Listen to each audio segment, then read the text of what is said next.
बिस्मिल्लाहिर्रहमानिर्रहीम। अस्सलाम वालेकुम नाज़रीन, इरफान हाशमी आपको शो में खुशामदीद कहता हूँ। आज 15 नवंबर और दिन है पीर का। व्यूअर्स, पिछले 3 सालों में पाकिस्तान की ऑपोजिशन जमातों ने हर वो हरबा इस्तेमाल किया, रास्ता इख्तियार किया जिसकी मदद से मौजूदा हुकूमत को शायद घर भेजा जा सकता है, लेकिन वो मुकम्मल तौर पर नाकाम रहे। आप अपने कमेंट्स में अक्सर मुझसे ये सवाल करते हैं, बल्कि गिला करते हैं कि जनाब शायद आप पाकिस्तान तहरीक इंसाफ की हुकूमत को डिफेंड कर रहे हैं। आप अपने चैनल पे बैठ के उन्हें एक महफूज रास्ता दे देते हैं, क्रिटिसाइज नहीं करते।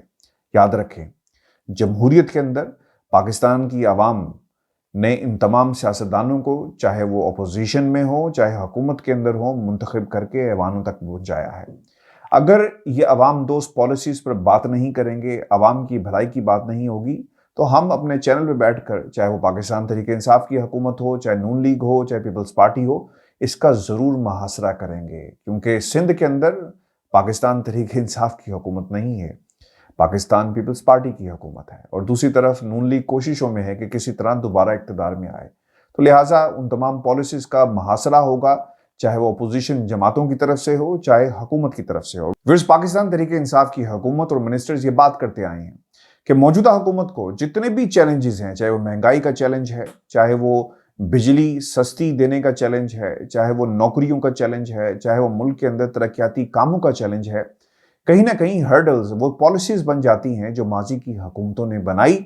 और FATF का मामले में भी यही हमने देखा। पाकिस्तान के अंदर लॉ एंड ऑर्डर की सिचुएशन का मामला हो तब भी यही कुछ देखने में आता है। इवन के एहतिसाब का मामला भी हो तो पाकिस्तान की हुकूमत को बहुत सारे चैलेंजेस का सामना है, क्योंकि ऑपोजिशन जमातों में जितने भी लोग हैं, सियासतदान हैं, इन पर बहुत सारे ऐसे केसेस हैं जो मौजूदा हुकूमत ने नहीं बनाए। इन पे माजी की हुकूमतों ने, यानी पीपल्स पार्टी ने केसेस नून लीग पर बनाए और नून लीग ने केसेस पाकिस्तान पीपल्स पार्टी पर बनाए, जिसका सारे का सारा जिम्मेदारी जो है वो मौजूदा हुकूमत पर डाल दी जाती है। आज बिलावल ने वो बात जो मिनिस्टर्स कर रहे थे, पाकिस्तान तहरीक इंसाफ की हुकूमत कर रही थी, आज बिलावल भी ये बात करते हुए नजर आए। और किन अल्फाज में उन्होंने कहा, आखिरकार सियासतदानों ने सच बोलना शुरू कर दिया है। और बिलावल की ये बात से यकीनन अब ये बात वाज़ेह हो जाती है कि वो बात जो पाकिस्तान तहरीक इंसाफ पिछले 3 सालों से कर रही है, इसका अंदाज़ा इन हुक्मरानों को भी है और बिलावल को यकीनन था, जिसका इजहार आज बिलावल की तरफ से भी हमें देखने में आया। वो ये कहते हैं कि विजन नहीं है, ना मंसूबा है, कौम महंगाई की सूरत में तब्दीली की वो खौफनाक कीमत अदा कर रही है, जिसका अजाला अगली कई हुकूमतों को करना होगा। आपने ही कहा कि जो पॉलिसीज पाकिस्तान तहरीक इंसाफ बना रही है, इसका अजाला आइंदा की हुकूमतों को करना होगा, यानी इसका इम्पैक्ट आइंदा की हुकूमतों पर पड़ेगा।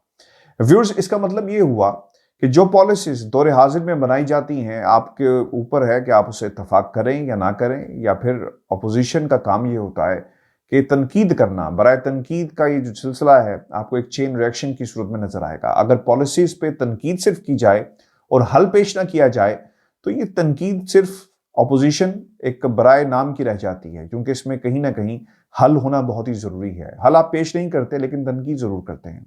और बिलावल की ये बात करना कि जनाब आपकी पॉलिसीज का खमियाजा और इसका अजाला आइंदा की हुकूमतों को करना होगा, एक दलील है कि पाकिस्तान के अंदर पिछले 30 साल जो जमहूरी तारीख है, इसमें जितनी भी पॉलिसीज बनाई गई, खुसूसन पाकिस्तान मुस्लिम लीग नून के दौर में, यानी इससे जो पहला दौर है, इसका सारे का सारा अजाला आज पाकिस्तान तहरीक इंसाफ की हुकूमत कर रही है। और ये मैं नहीं, बल्कि बिलावल ने ये बात आज खुद कही। और अली बाबा 40 चोरों का ये टोला, यानी मुत्तहिदा अपोजिशन, एक बार फिर मुतहद हुई और मिलकर बैठे और उन्होंने कुछ फैसले किए। वो क्या थे? वो ये कहते हैं कि मुत्तहिदा अपोजिशन ने अहम कौमी मामलात पर कानून साजी के लिए स्पीकर कौमी असम्बली असद कैसर की जानिब से लिखे गए खत के जवाब में कहा है कि शख्सी बुनियादों पर कानून साजी के लिए हुकूमत का साथ नहीं दिया जा सकता। एक अपोजिशन जमातों की स्टेयरिंग कमेटी बनाई गई है और वहाँ पर यानी आपको अली बाबा 40 चोरों के जो किरदार हैं, जिसमें यूसुफ गिलानी साहब हैं, शाहिद खाकान अब्बासी हैं, अयाज सादिक हैं, ख्वाजा साद रफ़ीक हैं, मरियम औरंगज़ेब हैं, और इसके अलावा बहुत सारे दीगर लोग हैं जो इस टोले का हिस्सा हैं, पाकिस्तान की अपोजिशन जमातें हैं।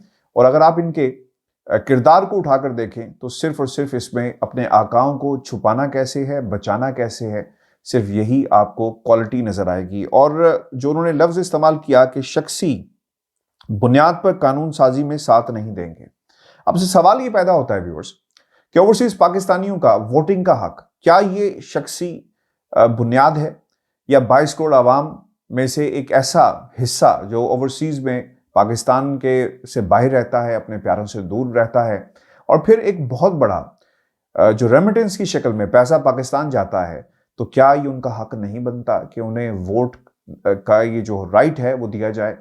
और इस हक से क्यों महरूम रहने के लिए ये ऑपोजिशन मुतहद हो जाती है? इसलिए होती है कि वो ये जानते हैं कि 99.9% जो वोट दियार गैर में मौजूद है वो इमरान खान का है।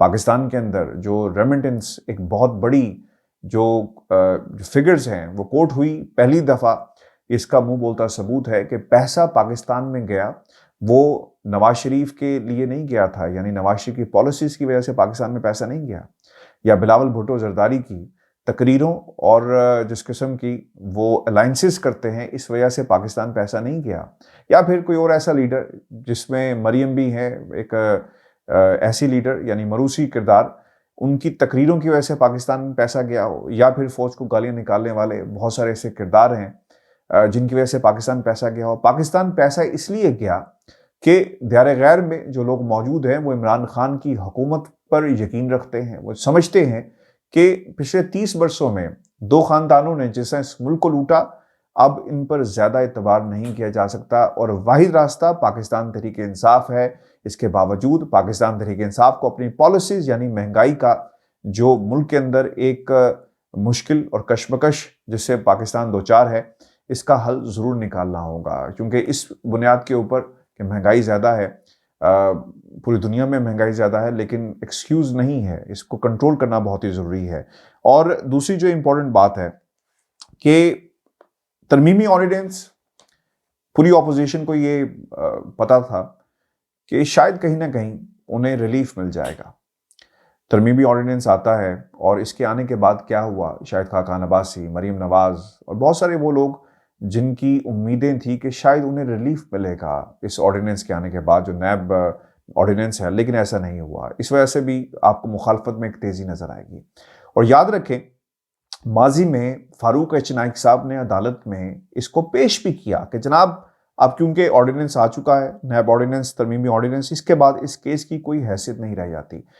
ये पाकिस्तान की जो जुडिशल हिस्ट्री है इसमें ये रिकॉर्ड पर चीज़ आ चुकी है, और अब रिलीफ का रास्ता हमेशा हमेशा के लिए बंद हो गया है, जिसका दुख है पाकिस्तान की अपोजिशन जमातों को, क्योंकि उन्होंने बहुत ज़्यादा उम्मीदें लगा कर रखी थी नैब तरमीमी ऑर्डिनेंस से कि वो आएगा और उन्हें बचा लेगा, लेकिन ऐसा नहीं हुआ। अब ऑर्डिनेंस जो आया उसमें तमाम रास्ते बंद हो गए।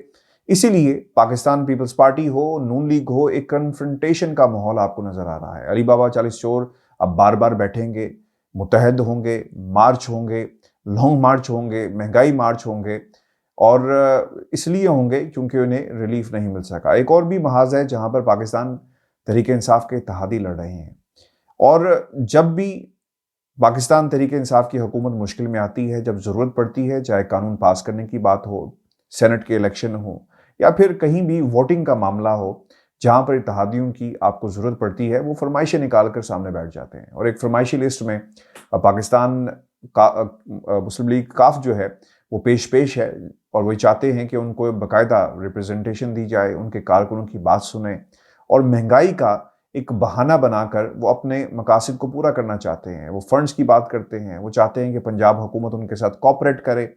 याद रखें, मैंने कल भी ये बात कही थी, दोबारा कर रहा हूँ कि ये आइडियल सिचुएशन है पाकिस्तान मुस्लिम लीग काफ के लिए।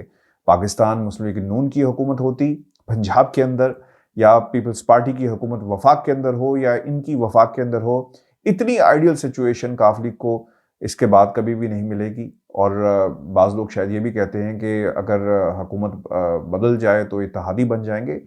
किसी सूरत भी नून लीग पंजाब में काफ लीग की इत्तेहादी नहीं बनेगी, क्योंकि इससे पहले भी इसकी एक हिस्ट्री है जिस पर मैं तफसील से कभी आइंदा किसी प्रोग्राम में बात करूंगा। तो ये एक खाम ख्याली है और काफ लीग को अब ये समझ आना चाहिए। और एक दूसरी जमात जिसका किरदार बहुत ही इंपॉर्टेंट रहा है हर हुकूमत के अंदर, जो भी हुकूमत पाकिस्तान में आई ये पेश रहे, इत्तेहादी रहे, और 9-0 के चक्कर लगवाते रहे हर उस हुकूमत को जो वफाक में शामिल थी। और अब जो खालिद मकबूल सदीकी साहब हैं, उनकी तरफ से ये जो बयान आना कि जनाब हम तो कभी शामिल ही नहीं थे। उसका जवाब फवाद चौधरी साहब की तरफ से भी आया और वो ये कहते हैं कि जनाब आपने तो पूरा कानून, ये जो दस्तावेज़ है तैयार की, आप ये कैसे कह सकते हैं? और फिर आपकी वजारत जो थी बाकायदा जो इलेक्ट्रॉनिक वोटिंग मशीन है इसको बनाने में शामिल रही। फिर इसके ऊपर खालिद मकबूल सदीकी साहब का दोबारा बयान आया, वो ये कहते हैं कि जनाब ये मशीन जिसके हाथ में होगी वो उस पे ऊपर मुकम्मल कंट्रोल कर सकता है। और फिर उन्होंने इस तमाम प्रोसेस को जो इलेक्ट्रॉनिक मशीन का है, तमाम कानून साजी को मशकूक बनाने की कोशिश की। क्यों वो ऐसा कर रहे हैं? वो इसलिए कर रहे हैं क्योंकि वफाक कराची के पैकेजेस का ऐलान करता है और एमक्यूएम की बड़ी ख्वाहिश है कि जब भी कराची पैकेज का ऐलान हो, पैसे की तरसील यानी पैसा कराची के लिए इसका ऐलान किया जाए, तो उसमें कहीं ना कहीं एमक्यूएम का रोल होना बहुत ही ज़रूरी है और ये बाकायदा इसका इजहार भी किया गया है। और दूसरी तरफ जो इम्पोर्टेंट चीज़ है, और वो हमेशा से ही कहते रहे कि अगर हमारा तो कसूर सिर्फ ये था कि हमने ताली बजाई थी, जिसके ऊपर हमारे दफातर को बंद कर दिया गया। तहरीक लब्बैक पाकिस्तान की उन्होंने मिसाल भी दी कि जनाब जिन्होंने पुलिस वालों को शहीद किया, आपने उनके साथ कलदम का लफ्ज़ भी ख़त्म कर दिया। इनको सारी तरह हर तरह फैसिलिटेट किया जा रहा है। अब उनका जो मुतालबा ये है कि एमक्यूएम के दफातर को फाल किया जा सके, और वो इसलिए कि अगर एमक्यूएम के दफातर खुल जाते हैं तो इसका मतलब ये होगा कि वहाँ से चंदा इकट्ठा किया जाएगा खालों के नाम के ऊपर, पार्टी फंड्स के नाम के ऊपर, जो सिलसिला इससे पहले रुका हुआ है। और अब वो बज़िद हैं कि उनके ये तमाम मुतालबात माने जाएं। लेकिन व्यूअर्स, मैं आपके साथ खबर शेयर करता चलूँ कि बड़ी तफसील के साथ ये मीटिंग हुई और इस मीटिंग में पाकिस्तान जो मुस्लिम लीग काफ है और एमक्यूएम ने पाकिस्तान तहरीक इंसाफ की हुकूमत को यकीन दहानी करवाई है कि जब भी पार्लियामेंट का सेशन बुलाया जाएगा, ये दोनों जमातें इसमें अपना वोट जो है वो हुकूमत को देंगी और हर वो कोशिश करेंगी, यानी भरपूर साथ दिया जाएगा कानून साजी के हवाले से। लेकिन एक ट्वीट की गई पाकिस्तान के एक सहाफ़ी की तरफ से, वो ये कहते हैं कि जनाब इस्टेब्लिशमेंट ने कोई किरदार अदा किया है और इस्टेब्लिशमेंट की तरफ से ये कहा गया है तमाम लोगों को जो हुकूमत के इत्तेहादी हैं कि आपने हर सूरत में पार्लियामेंट के सेशन में शिरकत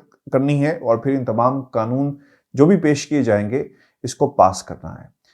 वैसे बहुत ही हैरत की बात है, इससे पहले ये तमाम ताकतें, वो तमाम लोग जो दूसरी तरफ अपोजिशन की तरफ से खेल रहे थे, उनका ये मानना था कि अपोजिशन जो इस्टेब्लिशमेंट है और पाकिस्तान तहरीक इंसाफ की हुकूमत में दरारें पड़ गई हैं और खलीज पैदा हो गई है। और अब ये हुकूमत गई और अब पिछले 24 घंटों के दौरान ऐसी ट्वीट आना और हालात का बदल जाना, इससे ये वाज़ेह है कि कभी भी कोई लड़ाई मौजूद नहीं थी। और वो लोग जो कहते हैं कि लड़ाइयाँ हो रही थी, खलीज पैदा हो गई थी, दूरियाँ हो गई थी, ये सिर्फ और सिर्फ एक खेल रचाया गया था, क्योंकि इन्होंने कोशिश करके देखी हालात को एक्सप्लॉइट करने की, गलत फहमियाँ पैदा करने की, अंडर प्रेशर करने की।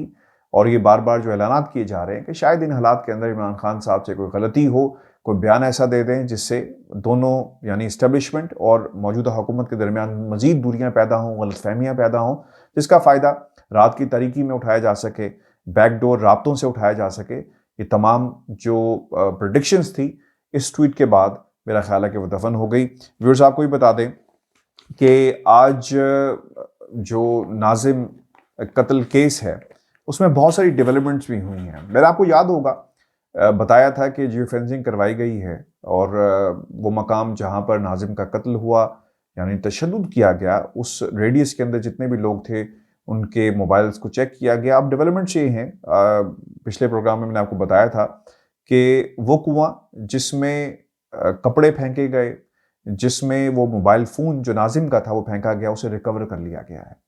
और मोबाइल काफ़ी बुरी हालत में है, लेकिन पंजाब जो फोरेंसिक लेबॉरेटरी है लाहौर के अंदर, वहाँ पर ये तमाम चीज़ें भेजी गई हैं और कोशिश ये की जा रही है कि तमाम का तमाम डेटा अगर रिकवर हो सके उसे रिकवर किया जाए और फिर इसको रिकॉर्ड का हिस्सा बनाया जाएगा। लेकिन मैं आपको बता दूं कि वो तमाम सबूत जो इस वक्त रिकॉर्ड पे मौजूद हैं, इनके आने के बाद हालात अब बहुत ही मुश्किल हो जाएंगे उन तमाम सियासतदान जो दो भाई हैं उनके लिए, और उनके गिर्द जो है वो घेरा मज़ीद तंग हो जाएगा, क्योंकि रिकॉर्ड के मुताबिक जो पोस्टमार्टम रिपोर्ट अभी आना बाकी है और जिसके बाद ये फैसला हो सकेगा कि किस किस्म के ज़ख़म थे और जो मौत है वो तशद्दुद से तो हुई, उसका टाइमिंग्स क्या थे इसका तयन भी कर लिया गया है। और वो लोग जो उस जगह पे मौजूद थे वो किरदार कौन कौन से थे, और जिन लोगों को हिरासत में लिया गया इनकी निशानदही पर ये तमाम चीज़ें जो हैं वो रिकवर की जा रही हैं। लेकिन पाकिस्तान की कल आज बल्कि किसी ने मुझसे ये भी कहा था कि हम शायद सब भूल के बैठे हुए हैं नाजिम के कत्ल केस को, और पाकिस्तान के मीडिया पे शायद बात नहीं हो रही। ये मेरा आपसे वादा है कि जब तक इंसाफ नहीं मिल जाता नाजिम को, हम इस पर बात करते रहेंगे।